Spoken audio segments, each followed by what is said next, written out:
And now on Radio 4, it's that time when I say it's that time to once again join the show business legend, raconteur, after-dinner speaker and twice winning loser of the St. Aidan's Summer Fair Rex Harrison Lookalike Contest Repechage 1968 to 1969, Count Arthur Strong. Still occasionally mistaken for Rex Harrison, Count Arthur patiently explains to people that they should perhaps go away and bother someone else. Join him now for this week's instalment of Count Arthur Strong's radio show.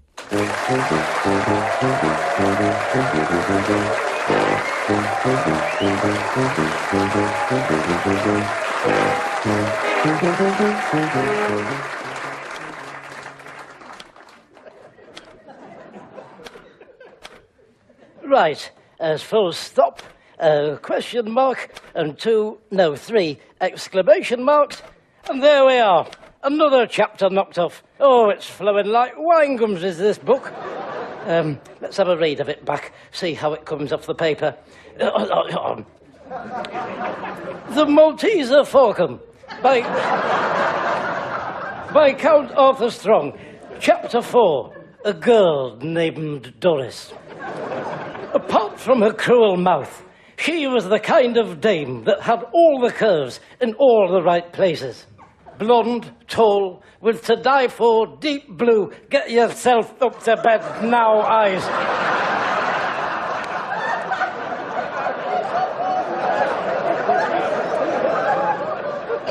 The kind that sucked you right in. In spite of everything, I felt kind of sorry for her. I lit 2 cigarettes in my mouth at once, then I gave her one.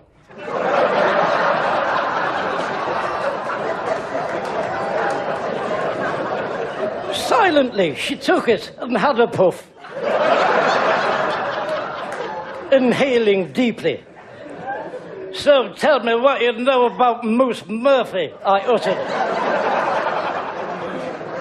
She looked up at the ceiling, silently rolling both her eyes of hers. Listen, lady, this ain't no kindergarten, I snapped as I lost my patience with her. I took my cigarette case out of my inside secret pocket and angrily opened it, lighting a cigarette from the other cigarette I already had on the go and inhaling on it deeper than she'd done myself. I could see I'd upset her, and for the second time on this page, I felt kind of sorry for her.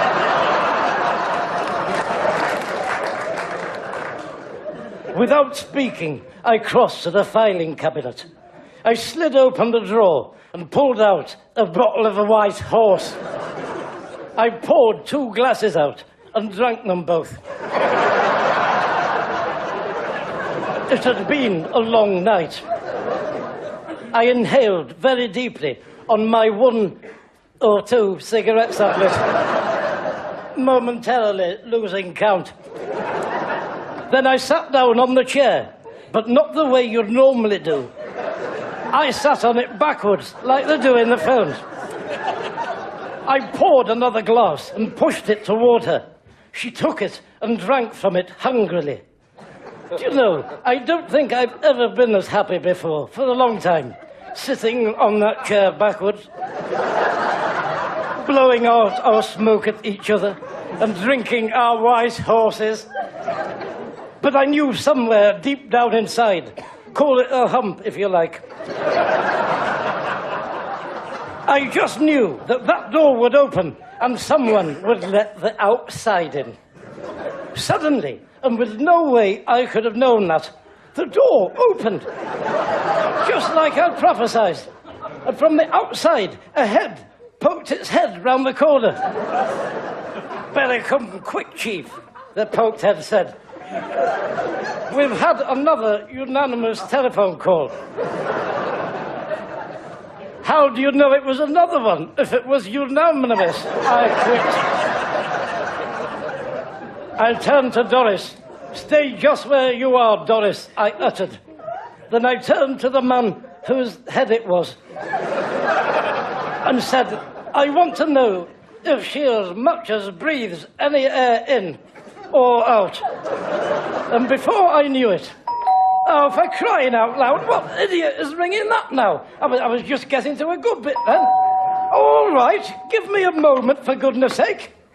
Dear, oh dear. I could have been right in the middle of the lavatory for all they know. Oh, right, they've gone too far now. Some people just don't know where to draw the line on. Right, you bloody idiot. Vicar, how lovely of you to call round. I was just saying to myself, it would be nice if you were at the door, bell ringing my bell repeatedly when I opened it. It's like a miracle come true, isn't it? Can I get you a cup of anything? Don't you think I should come in first? Oh, nothing gets past you, Father. Come in and then I'll ask you that again when you're on the inside, like I usually would do. Mind your head. Ow! On that light fitting.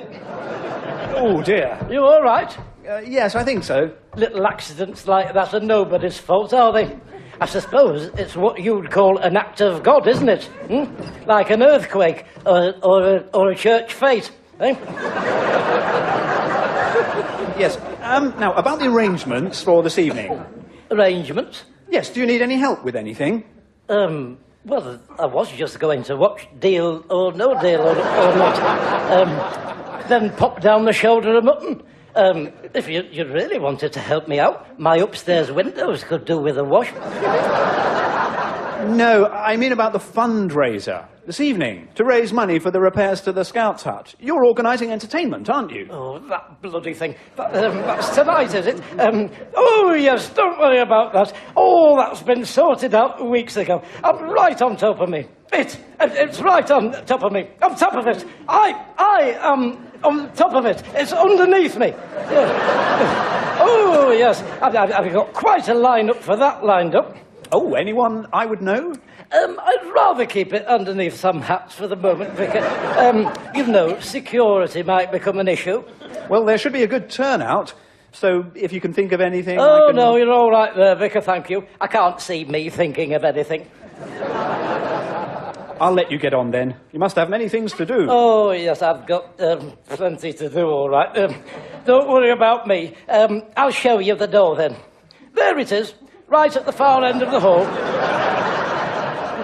You can see it from here quite clearly. Just where it was when you came in. I'm surprised you forgot that. Mind your head. Ow! On that light fitting. See you later on then. Ta-ta. What am I going to do about this sodding thing tonight then? Well, of course, I will be topping myself. That goes without thinking. Topping the bill. Oh, I know what I can do. I can have auditions. Open auditions. I can use Jack's back room at the Shoulder of the Mutton and I'll do a poster. Right, where's my PG tips? Felt PG tips. Oh, felt sodding tips.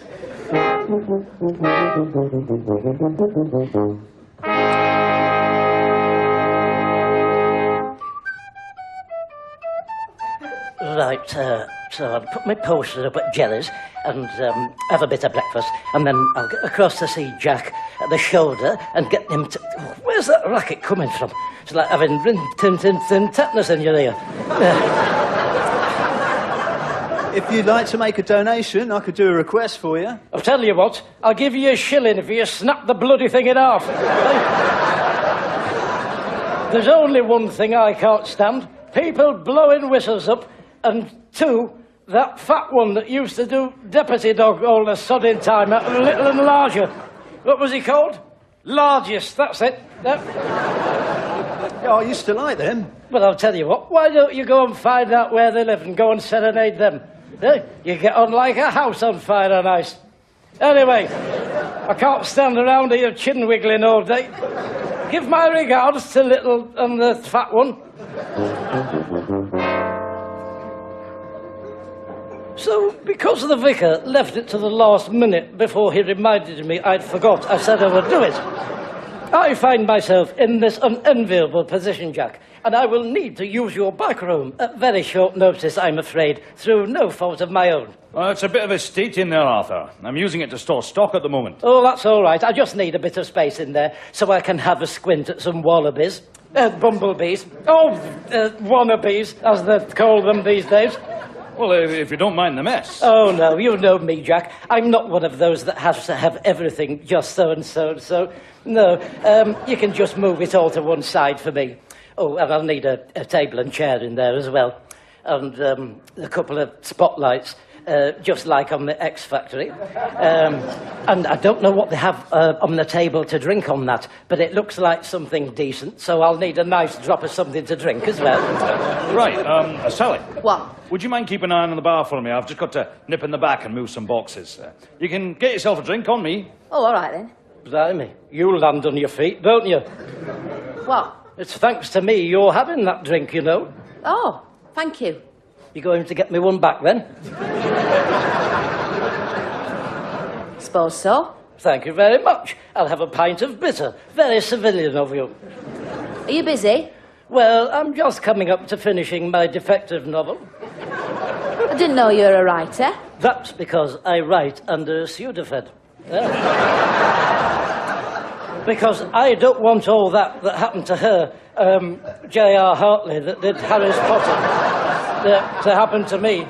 Begging letters and the papers saying I've worn the same dress twice. No, thank you, Sally.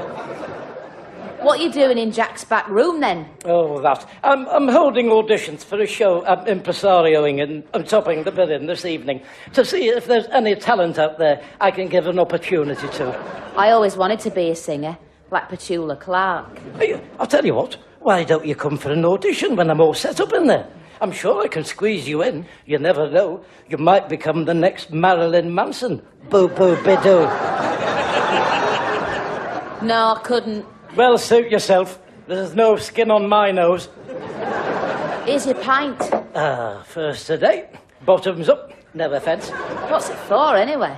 Oh, I'm doing it in conjunctivitis with Father Thompson. Oh, hello, look who it is. Whistling James Gorstone. You're not going to get your piccolo out again, are you? No, I've just come in for a quiet drink. Well, I hope no one starts playing the bagpipes and spoils it for you.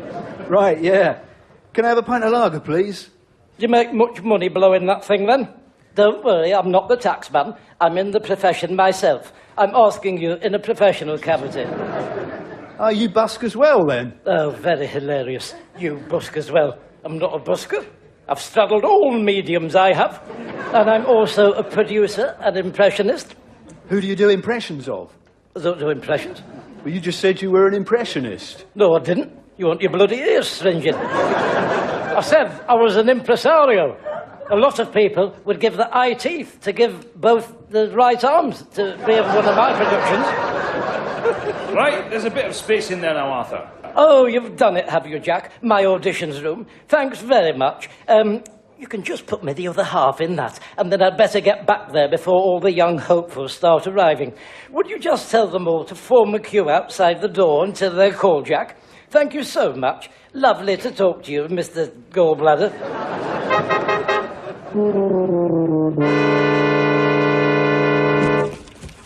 Blimey, it's left me plenty to drink in here. Oh, this box is full of it. Crisps as well. Oh, bless you, Jack. Well, I think I'll have a small scotch before they get here. Might as well. I'm putting on my top hat, blooded on my new shoes, standing on my tail. Oh, that's even better than the last time I said that's better, and it was good then. Right, that's all set up then. Just wait for that first lucky hopeful to knock on the door. I might as well have a top-up while I'm waiting. Oh, that's the stuff.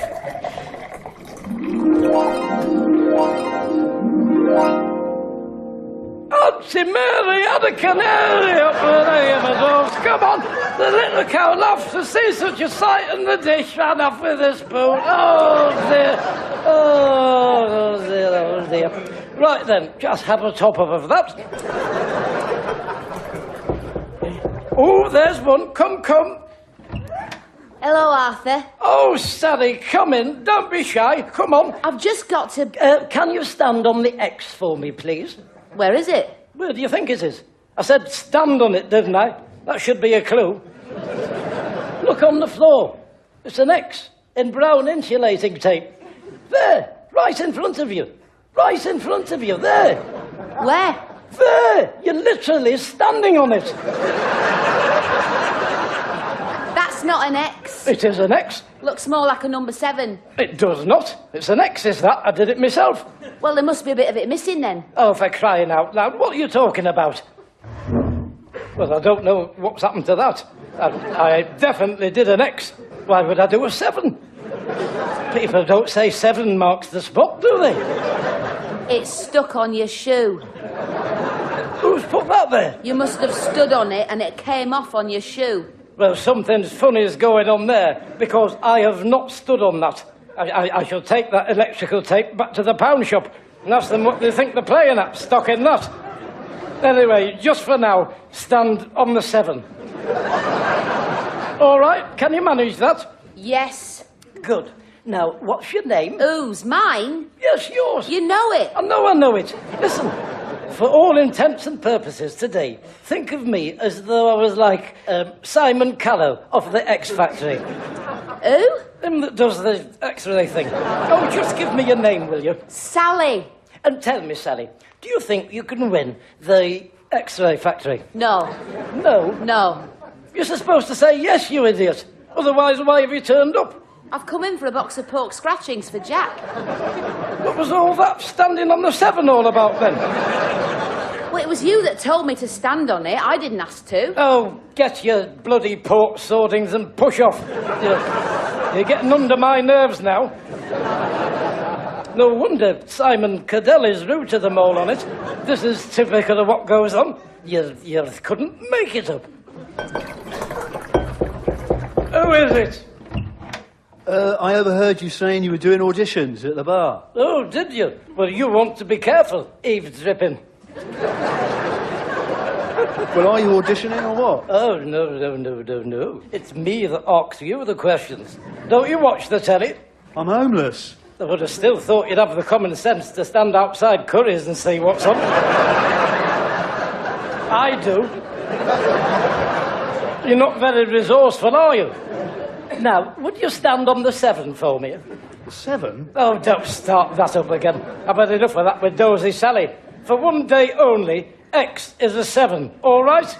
Yeah, fine. Good. Now, tell me, do you think you can win the X-ray machine? An X-ray machine? Is that the prize? What prize? There isn't a prize. Who told you there's a prize? Well, it's just that you said, do you think? Oh, that's right. Blame someone else. I have to tell you, you've not got off to the very best of starts, have you? Quite frankly, you are the worst we've had today by a long chalk and cheese. Well, I haven't done anything yet. Right, time's up. I'm going to put it to the vote. I'm afraid it's 3 no's from 3 me's. So, come back next year and we'll have another look at you, because you have got something. I just don't know what it is. You're not right in the head. Oh, that's it. Bad loser. Dear, oh dear. All want to be overnight perspirations. It takes hundreds of years to get to the level I'm at. Next. All right, I've had enough of this. I've bent over myself backwards to show someone what a wonderful opening can look like, and they just throw it back in my face. Well, I've had enough. Nobody else wants to do it. I'll do the bloody thing myself. Now then, where's my bottle of splosh gone?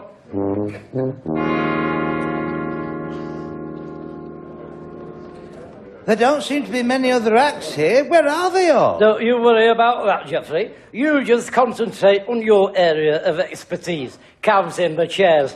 I have decided, because of the general poor standard of the talent pool available, to turn it more into an audience with feel tonight. Who's the audience with then?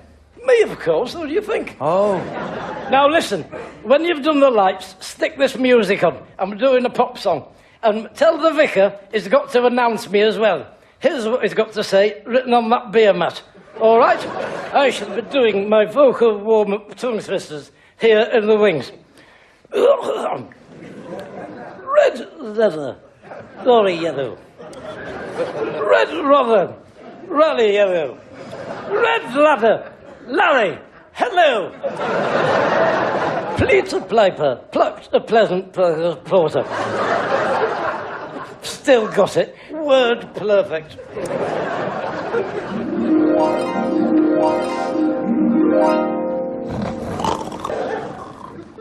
So, thank you all for coming and supporting this evening. Now, ladies and gentlemen, would you please welcome onto stage someone we all know and love like an old family friend that won't go away. You'll probably recognize me from, him. You'll probably recognize him from many TV appearances in such programs like Julia Bravo, All Creatures Little and Large, and Tales of the Unacceptable. He's much better than Bruce Forsyth Saga and has all his own hair, teeth, and chin. Ladies and gentlemen, I give you Count Arthur Strong. Yeah, what? I'm not using block off talk to me like that. Oh, stop it. Why haven't they come and got me? Oh, bloody... Oh. Nice to see you, nice to see you, nice to be here. On this stage I'm singing to you, gotta tell you. Smiling faces all around me, everywhere I look. Come on, join in, everybody, sing my song to me. You know, someone once said, an audience with me is a many splendid thing. Well, whoever it was that said that knew what it was they were doing when they'd done that. It's been a long, hard road I've travelled, everybody. And what's made it all worthwhile is knowing that when I get to the end of the road, I can always tell back to see you, nice to see you, nice to be here. Oh, I forgot the words. What are you looking at? Smiling faces all around me, everywhere I look. Come on, join in, everybody. Sing my song to me. Nice to see you. Nice to see you. Come on, then, about that. Thank you. Thank you, everyone. What a great show. Audience, what a great audience you look like to me. I really do. Now, as this is an ambulance with tonight, you'll no doubt have lots of questions to ask me about my glistening career and all that, won't you? So, come on, who's got the question to ask me? Oh, yes, you, love. What time does it finish? No, about me. You should have questions to ask about me. I want to get home for Silent Witness. Listen, you, I've missed Big Deal or No Deal today because of this. Never mind Silent Bloody Witless. Now, can I have a proper question, please? Yes, you there, the little Boy Scout. What is your question to me that you've just thought of all by yourself? What is 48 divided by 16? What? It's from a homework. Not doing your homework for you. Who do you think I am, Carol Vaudeville? All right, move on. I won't do that now, so that's your loss, that is. Well, you know, everybody, as well as being a well-known celebrity, as well as being a well-known celebrity and personality, what you may not know about me is that I am also a novelist, writer, author, and scribe of Who Did It books under my pseudonym and different name. I call myself Rip Bedrock. And as a world reclusive, I will read out an excerpt from my latest detective book I'm writing. This one's called The Toblerone of Malteser, the Malteser Falcon, subtitled One Last Chance for Doris, open brackets, close brackets. Thank you.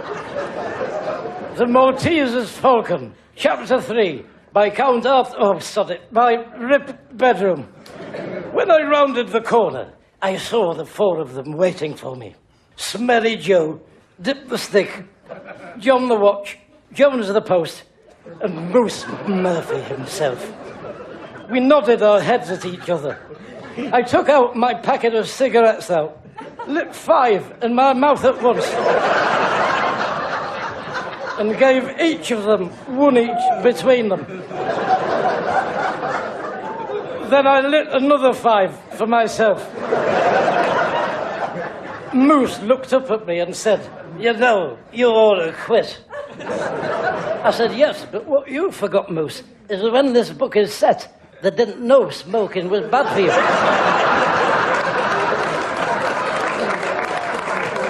Because I've just researched that up at the shoulder of mutton.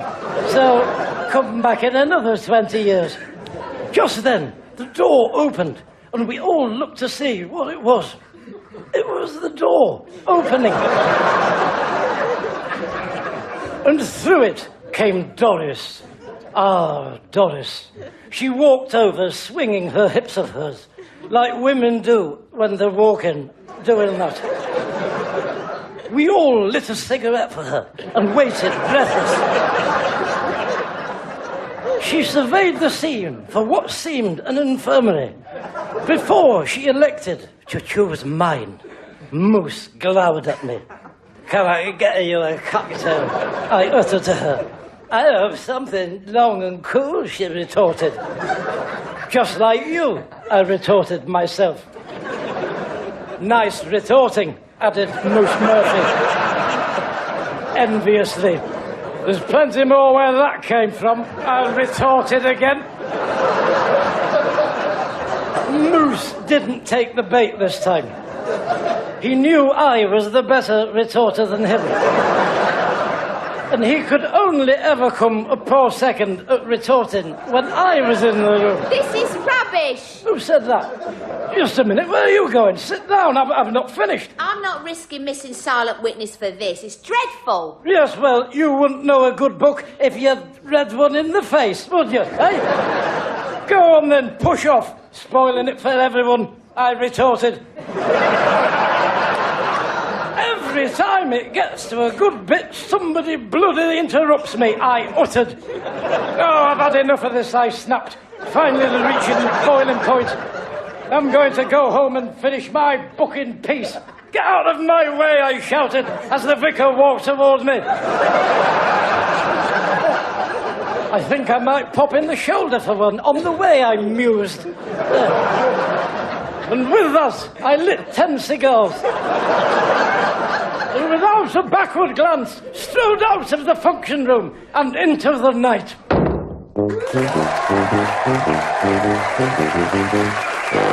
Appearing with Count Arthur Strong were Mel Gedroych, Alistair Kerr and Dave Mounfield. The script was written by Steve Delaney and edited by Graham Duff. Count Arthur Strong's radio show was recorded live at the Dance House Manchester, is produced by John Leonard and Mark Radcliffe, and is a joint Comedia Entertainment and Smooth Operations production.